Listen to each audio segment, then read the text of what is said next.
morning. I thought of something else. It's really like cool. That's the great thing about being like autistic and ADHD kind of combined. As the brain is always whirring. Oh, actually, this is a good subject. I'll do this one first. So the brain is always whirring. So this is like a really cool talent. So, are you a neurodivergent that finds themselves depressed, thinking over and over the same things, particularly sad stuff? And to be honest with you, it's not surprising. We've all most of us gone through quite a lot to get here. So because of society and what we're surrounded by. Sorry, I keep spraying my eyes at you. I didn't mean to do that. I'm just quite passionate about what I talk about.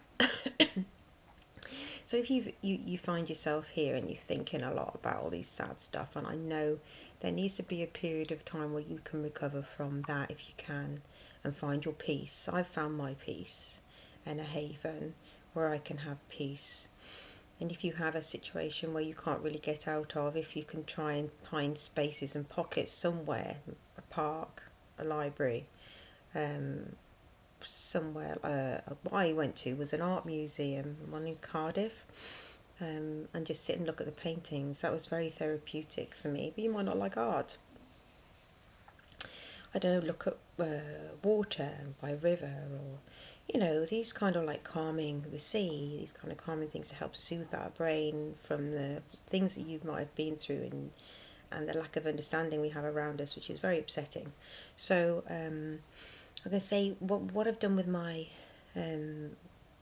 brain is, for now anyway, I know I've made peace with a lot that happened in my past and still happens daily. Made a lot of peace with, but rather than ruminating about those things, I use it to work out my favourite passion, which is psychology and understanding people.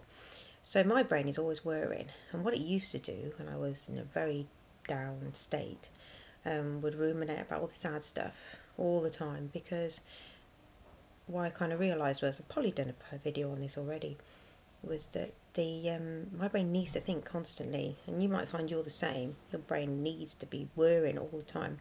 So your brain, what I found, is just going to find anything it can think about, which ended up being obsessing on sad things.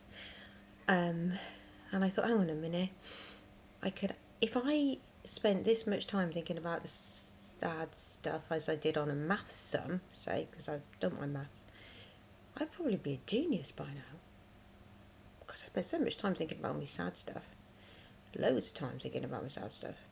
So I thought, well, I didn't do it overnight, but I started to think, well, what if I think about something that can create or make a difference or a change? Do that much effort into thinking about that.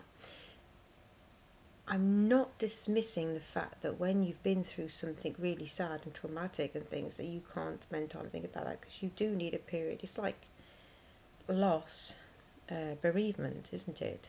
It's sad.